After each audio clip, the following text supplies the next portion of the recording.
And as I said before, I'm probably going to do a little how-to video, which I don't ever do. In fact, I've never done one yet. This will be the first time.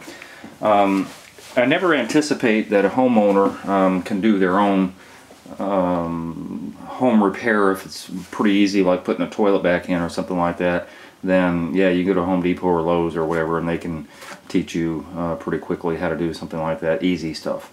A little harder stuff is the plumbing. Before I ever put up the board on the wall or red guard it or tile or anything, I always do the plumbing first. And so that's the point I'm at right now. The demo is done and I'm ready to put in the new shower fixture. So that's where I'm at. All my plumbing supplies I keep in a box here. I have a lot of spare parts from other jobs that I've done and everything. So I have quite a bit of an array of different extra parts should I need them, and of course all the tools that I need to do the job as well. So I'm probably going to start in on sweating in. They call it sweating. It's actually soldering in a new valve. They call it sweating, and so there is no difference soldering, sweating. Welding is something we don't really use in plumbing because welding connotates iron, metal, stuff like that. In this case we're using copper. Which this old copper is still intact. I've actually expedited a little bit of prep here just for time's sake, just for the mere fact that this does take some time and I don't have a second person to hold the camera. So getting into this, we basically are going to get this valve prepped and ready to put in place of this valve right here. And so the proper tools that are needed is going to be a pipe cutter. I actually have a couple of them, different sizes. This one will do 3/4 inch, as will that. That's an older one, and I made the mistake of using that one today.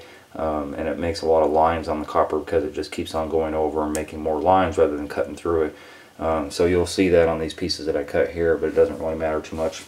This one is pretty specifically for 1/2 inch pipe.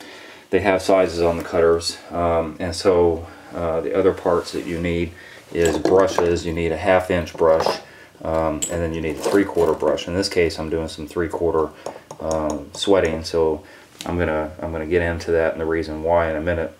Normally 3/4 it is not a normal shower fixture. Is 1/2 inch pipe, which is this. This is 1/2 inch pipe, and then we have 3/4 here. But there's a reason for that, which I'll explain in a minute. These are the inside brushes. In other words, whenever you need to brush out one of these pipes on the inside, I'm going to see if I can do this in an easy way. For example, this is a 3/4 pipe here, right? So you got the 3/4 brush and it goes inside and you turn it a bunch of times, and what you're trying to do is get a rough surface on the inside of it. When you have a rough surface, the better it is for the solder to actually take hold of both this part and the part that's going inside of it. So this 3/4 brush for the inside of that surface.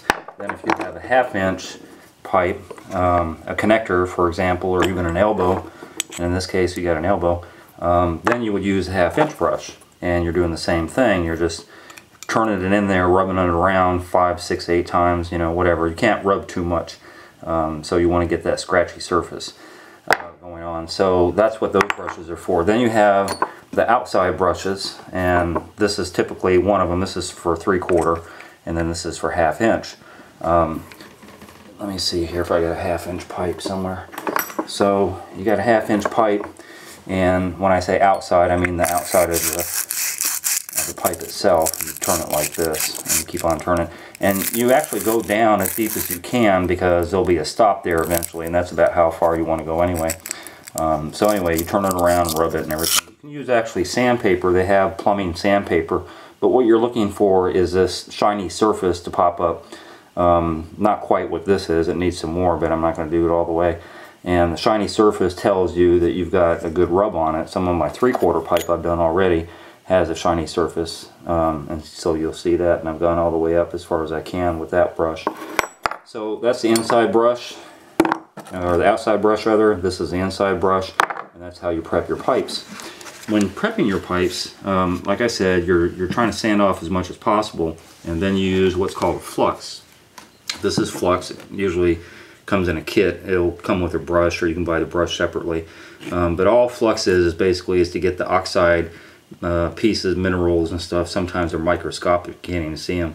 And so with this flux, I'm gonna have to do this back down again.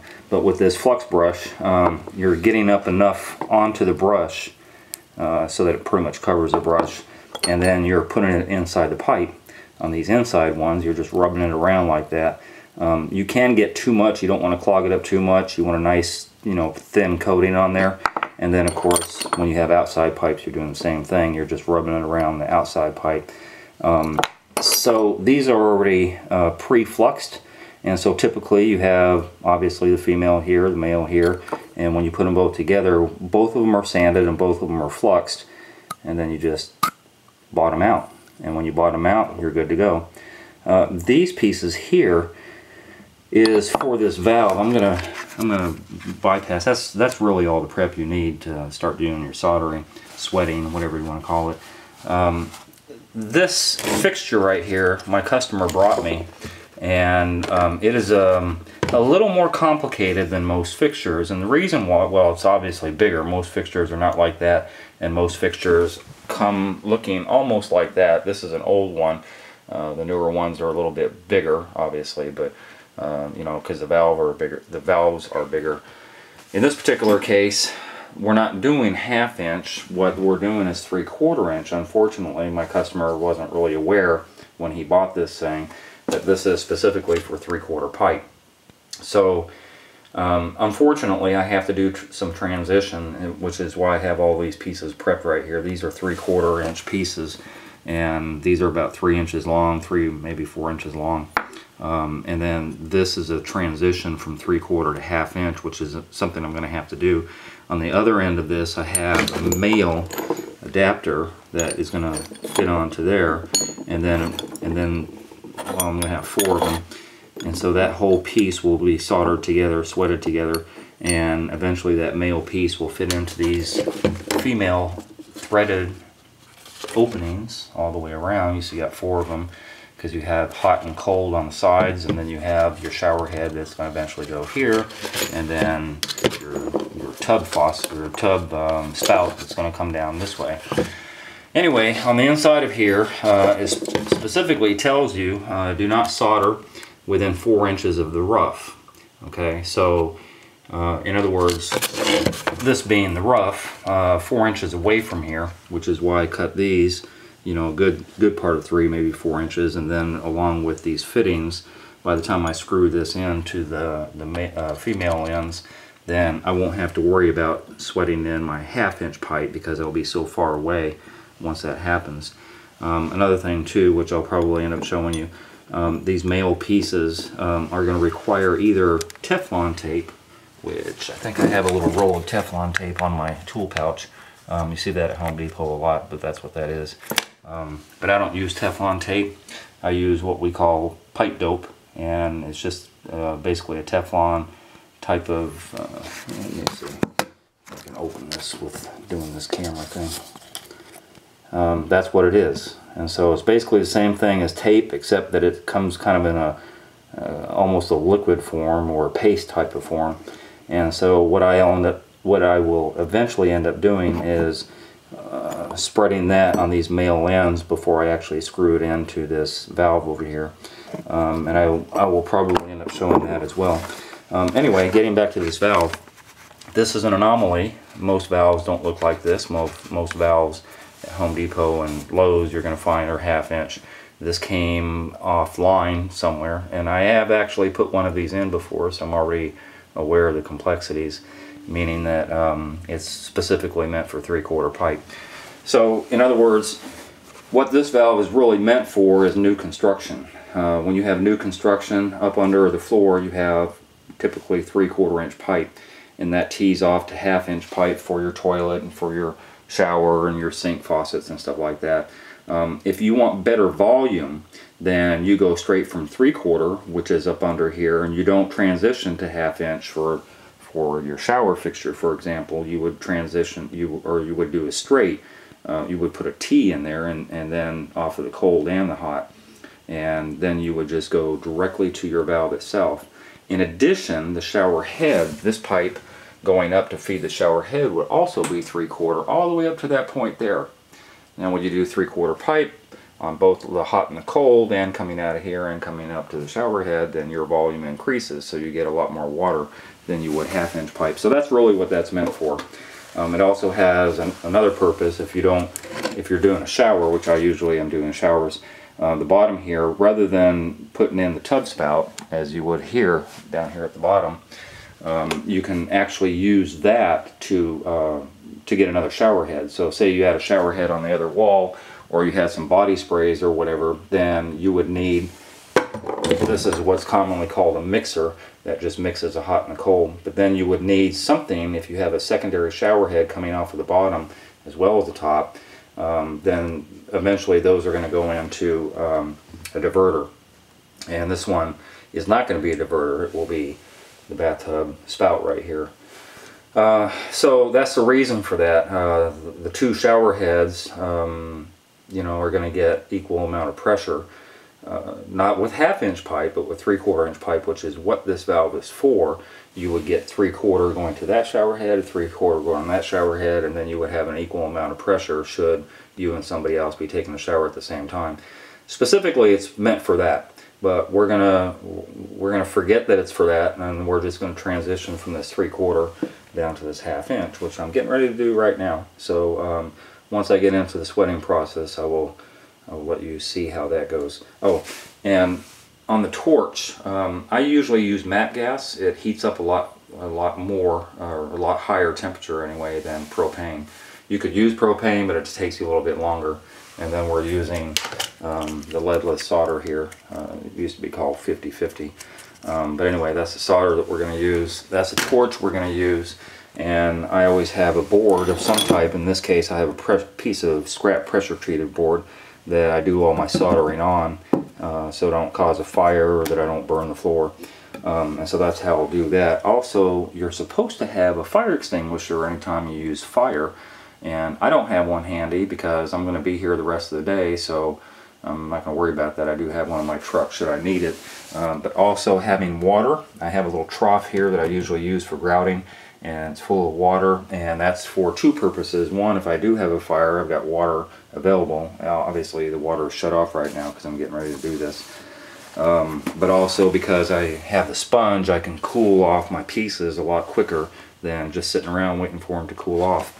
I also made these cuts. I prematurely made these cuts on purpose, again to save time. So excuse me, I've already cut the cold side, I've already cut out for the shower head, and the only one I have left to cut is right here. Again, obviously the water is off, and once I cut that out, then I'll be ready to do my sweating of these pieces and get this where that was. And so I'm going to get started. Okay, since I was on camera before, I've done a couple other things, and let me explain what I've done. You remember the valve, we needed the 3/4 pipe. So what we did, and you saw already where I sweated those three pieces together to make about a 4-inch pipe on all four of these sides. Then we took the pipe dope and we put it around the male threads, and we screwed all four of those into this valve. And then we went ahead and extended this pipe. This is the old pipe I cut down. I always cut down below the line where the old valve was. And I had to extend with new copper up here because obviously this is a very wide opening. These valves aren't supposed to be this wide, but this one is, and then the transition added more room. So these pipes ended up, you know, cantilevered, sort of. And so in order to get proper bend in them, what I'll end up doing when these cool down is I'll bend them slightly to where they're straight, so they'll go straight in. I'll put an elbow right there, and they'll go straight in. This is the hot side, and this is the cold side. So I'm going to bend both of those right somewhere around here, give it enough level so that I can get that in. And obviously I'll have to take off, once I do the bend, that's going to take away some of this height, and then I'll take off the excess if there's any.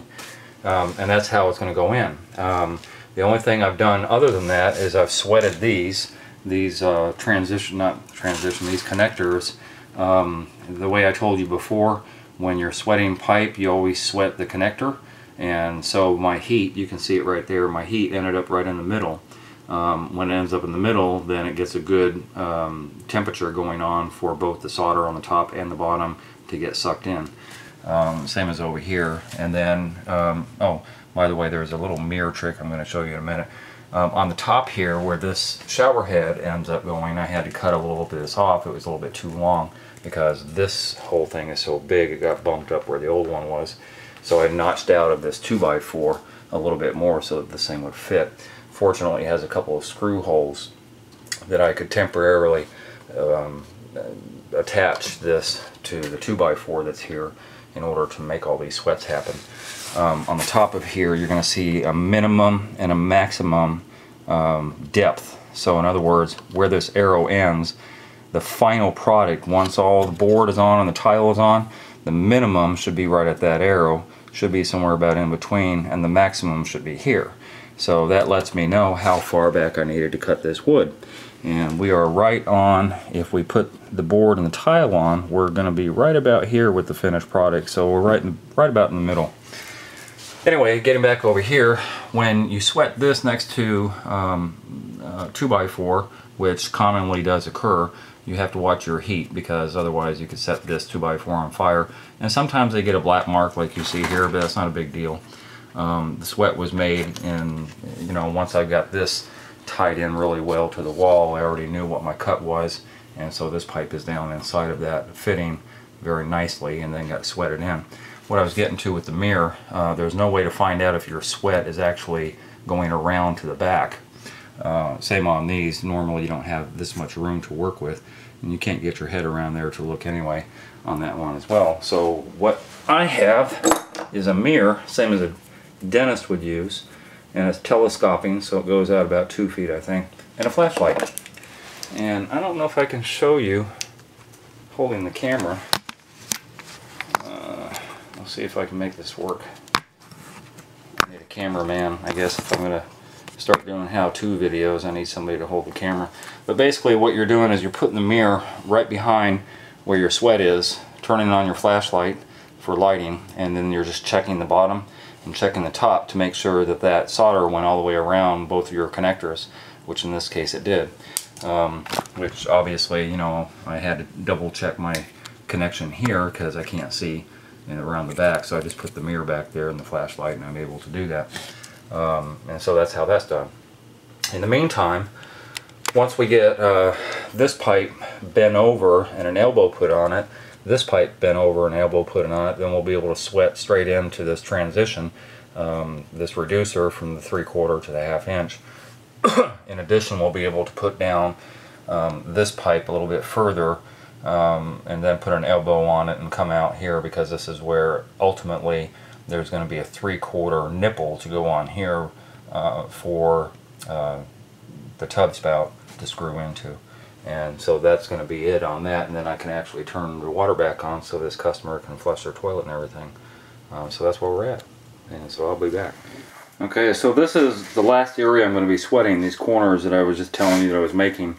The 45s that go on here are going to get sweated on, and I know enough not to get too much heat over here to this valve. So what I'm probably going to do is end up doing that corner first, so that the heat doesn't really get over here until the very end.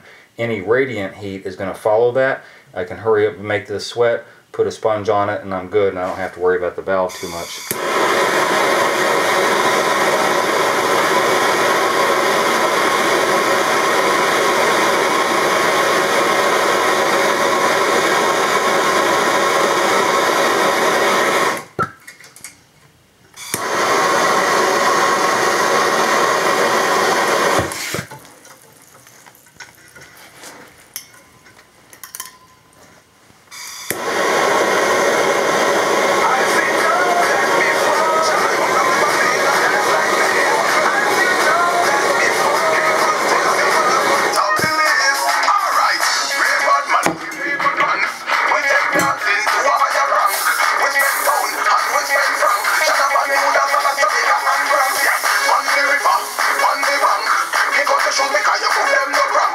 It never fails. Every time I do a video, the phone rings. I'll sit here all day long. That phone will not make a noise as soon as I turn on the video camera. sure enough to make a noise. Anyway, what I was getting at earlier when I was talking to you about how to go about sweating it in order. This area right here is where I started at, because I want that radiant heat that's going to be on here in this area to get to this area, so I don't have to really put any direct heat over here. By the time I get over here, pretty much this is hot enough to sweat. In addition, I put the sponge on it right away, and it's still a little bit warm, but I put the sponge on it right away so that any type of transfer of heat doesn't go into here, the valve. When I say valve, what I'm talking about, there's a cartridge, usually in a shower head, shower fixture, there's a cartridge that sits back in here. And inside the cartridge, not only is that cartridge plastic 9 times out of 10, but there's O-rings in there. You don't want to burn that cartridge and the O-ring, so therefore usually take the cartridge out. And then you go ahead and do the sweat like I'm doing now. In this case, there's not a cartridge. This is a total brass encased piece. There's a couple of O-rings back here to keep the water in, but they're far enough away from what's going on over here that I'm not too concerned about it. There's another piece, the face piece as I call it, that's going to go on top of this, where those O-rings are going to actually set once that face piece is put in there. So I'm not too concerned about the heat transfer going into the valve. The valve itself is fine the way it is, and you know, there's just no concern there. Now, as far as straightening the valve, you know, getting it level and all that stuff, I'll do that once all this stuff is done. What I'll actually end up doing, I'm just checking my sweat right now. What I'll actually end up doing is putting a level on the valve to make sure that the valve is level the way it should be before it gets tied down. And when I'm talking about tied down, what I mean is many times I see valves that are kind of shoddy put in. When I mean valve, I mean the whole setup here, that are put in so shoddy that the thing wiggles, and when it wiggles, well, sometimes it's called water hammer, but you'll hear the pipes shaking, and that's because they have like nothing anchoring that valve to the back wall or anything like that. So typically what I'll do in order to anchor it is not only the screws that come with it. Some people will actually, well, you know, some people that do this type of work will actually put, and I do it sometimes as well, 1-bys going across here. So you toenail a 1-by here to that wood and that wood here if you have room to do it. I'll put some caulking on the wall here and put that 1-by on there, let it set overnight, same as on this side. Go all the way up to here, put caulking on the back, and now you have something that's real stable. This 1-by, you know, actually will have a clamp going to it, so you screw that clamp onto this side and onto that side, and it stabilizes the whole thing and anchors it to the wall so that you don't have any of that shaking. This valve is kind of cool because they anticipated that you're going to have a block of wood going on. Of course we do over here, but on this side we don't. So they put holes in it, pre-drilled holes already, so that you can go ahead and anchor that in any which way you want. In this case, what I'll probably end up doing down here at the bottom where the 3/4 pipe is, just past that, the transition to 1/2 inch, I'll probably put an anchor right here. It's a bracket. It's also going to be made out of the same material, copper, but it's a copper bracket that wraps around here with a couple of screws, and it just holds it in place. I'll do the same thing at the top, and then by virtue of that screw and that screw, this thing ain't going nowhere. But once I level this valve out is when I'll probably do that. I don't know if I'll go ahead and scab in those pieces of 1-by like I was telling you about. I might. Anyway, getting back over here, you remember how these were kind of cantilevered out that way. So once I got the extension pipes on, I was able to go ahead and make a bend in the old pipe, which is just fine. You know, it didn't crimp it or anything like that, and there's no danger of leakage or anything like that. It's often done when you know, you can't move the pipe because it goes way down to the bottom. So anyway, with the little bend on there, I'm able to get the straight pipe up, put the elbow on, goes in, put the elbow on, goes in. This really bothers me a lot because, again, this valve was made for high pressure water, which is why it's 3/4, and so here I am reducing it like right away to 1/2 inch, which makes no sense. It's kind of a waste. Well, it's a waste of a very expensive valve anyway, but it's okay. I found out that the customer does want the original spout that comes with it, which also has a 3/4 nipple on it. So even though I did a reduction in pressure down here, that won't matter because your pressure has to do with your water going in and not necessarily coming out. So that piece has a female threaded end on it, and so that I'll end up having to do a 3/4 inch male right down here. So that'll happen. Anyway, I'm not going to show that. I'm just going to bring that down and put an elbow on it and be done with it right there, and cap it off, because I don't put the fixture on until all the tile and all that stuff is on. So basically we're done with this plumbing thing. Because of the camera time and the prep and all that stuff that you didn't see, this probably took me an hour and a half maybe, but a lot longer because of the camera time. The actual sweating and all that stuff you see doesn't really take a long time. It's just the prep. So anyway, that's a how-to on a fixture, and unfortunately I gave you a complicated fixture to start with instead of an easy one. And I mean complicated because this is not the norm, it's exception and not the rule. But there you go, that's how to put in a valve. And I will be back for the next phase of my how-to.